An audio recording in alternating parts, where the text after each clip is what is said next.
Hello everyone and welcome back to another episode of Roman Archaeology.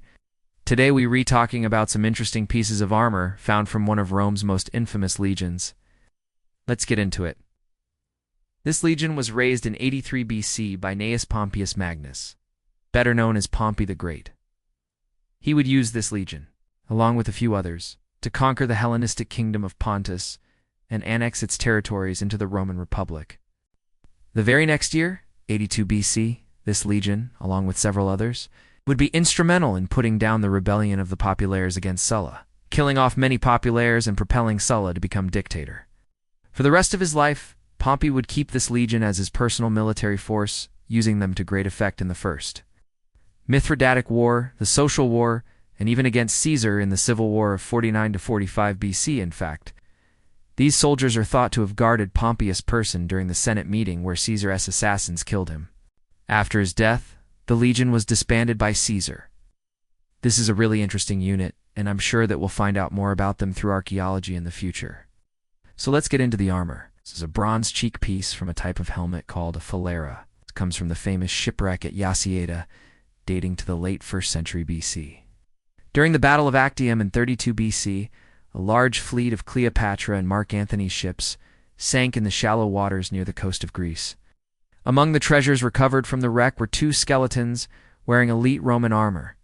These skeletons were identified as cavalrymen from the 13th cohort of the Pontic horsemen, likely belonging to the personal cavalry guard of Pompey the Great. While there isn't much left of their armor, this cheek piece gives us an idea of what it might have looked like. The phalaera was a type of helmet that came into fashion during the late Republic and continued being used throughout the imperial period. You can tell this is a phalaera and not the more common gallia or other types of helmets because of the shape of the cheek pieces. Instead of covering the cheeks, they have a hole cut out for the mouth, turning the cheek pieces into more of a protective visor. This design would evolve over time, eventually turning the cheek pieces into a full mask with only slits for the eyes. Pompey was known to favor cavalry archers, so it's possible that this sort of helmet was designed to give his cavalry archers maximum visibility while still protecting their faces.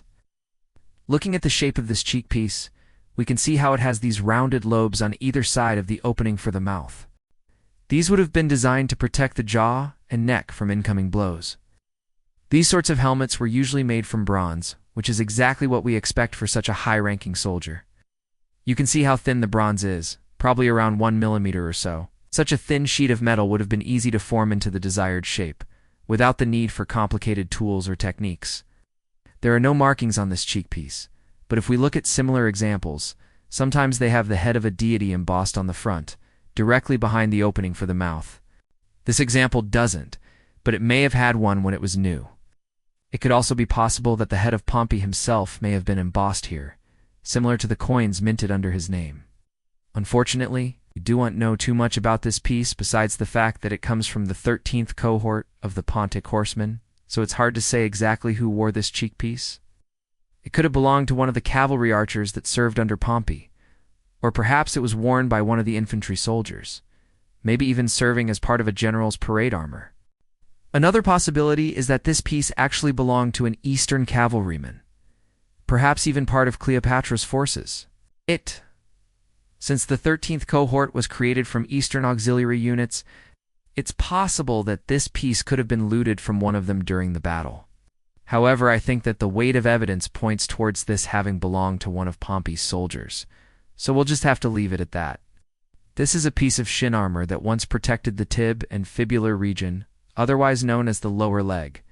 Like our last piece, this one also comes from the shipwreck of Yacyada, having been discovered in the same excavation that gave us the phalaera cheek piece.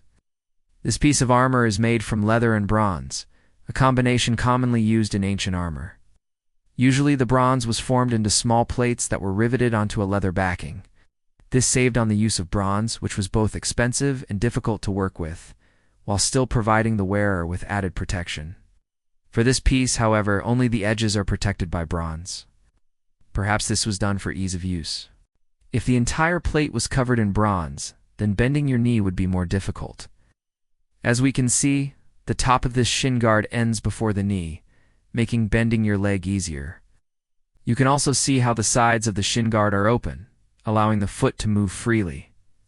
This would have been attached to a belt, allowing the wearer to move more freely than if it was attached higher up on the body.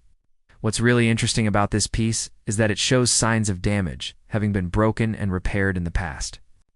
We can see how the upper edge of the shin guard was snapped off and then glued back on using wood glue. This would have happened sometime after the Battle of Actium, since the wreck dates to that battle and was likely caused by someone trying to salvage the piece of armor. This is something that we often see with ancient artifacts, especially those found on shipwrecks, and helps us to understand the reuse and recycling of materials that was common in the ancient world. Unfortunately, this piece has suffered a lot of damage since it was first made. The leather backing is completely gone, leaving us with only the outer bronze layer. It's also bent out of shape, and some parts of the bronze are missing. Despite this, it's amazing to be able to hold such an ancient piece of armor in your hands, especially one that once belonged to a soldier in one of history's largest navies. These last two pieces come from the same soldier, or at least they once belonged to the same person. This is a cuirass dating to the mid-1st century BC. It was found buried in a garden in the northern Italian city of Mantova. Having been lost or discarded before the nearby Roman city of Mantua was sacked by the Gauls in 390 BC, this piece of armor is made from iron and linen, a common combination during the late Republican period. We can see how the iron was formed into small scales that cover the linen. Unlike our previous piece of armor, these scales cover the entire surface of the cuirass, giving the wearer added protection. This was likely part of a larger set of armor, covering the torso and perhaps even the arms. Some of these lamellar armors even extended down to cover the upper thighs. The way that these scale armors worked was pretty simple. The iron scales were sewn onto the linen backing, which was folded up and quilted to give the armor more bulk and mobility. When hit by an attack, the iron scales would deform, absorbing the impact and spreading the force of the blow across the linen backing. Because of this, these types of armors could often take a lot of punishment, even from powerful weapons like the Gaulish sword. This cuirass is missing its backplate, and much of its right side is also gone. But you can still get a good idea of how these types of armors worked. Central breastplate still has all of its scales intact, showing how they were sewn onto the linen backing. You can also see the remains of the neck hole, which was large enough to go over the head and fasten in the back. This would have been attached to a belt, which would have helped to hold the weight of the armor and make it easier to wear. The man who wore this armor likely didn't keep it for long, since it was only meant to last a few years before the iron scales broke and had to be replaced. But it's still cool to be able to look at this piece and imagine the battles that it might have seen, even if it wasn't there for the sack of Mantua. That event is legendary. And while we don't know if this cuirass was used during the sack or not, it definitely could have been. And finally, we have the scabbard that once held the sword of the man who owned this cuirass. Scabbards like this were common during the late Republic, usually being made from wood and covered in leather. This one is made entirely from iron, showing the wealth and importance of the man who owned it. The top of the scabbard has a hook for hanging, and the bottom opens up to allow the blade to be removed. There are also 2 suspension rings on the side, allowing the sword to be worn on a belt. The hangers for these swords were usually attached to a baldric, a wide leather band that was worn over the shoulder. Just like the cuirass, this scabbard was likely lost or taken off before the owner was killed, perhaps during the sack of Mantua. It's pretty cool to be able to look at this scabbard and imagine the sword that it once held.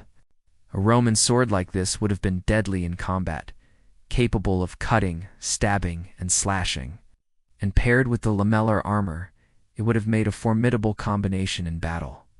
So what do you think of this elite Roman armor? What would you have liked to see us talk about?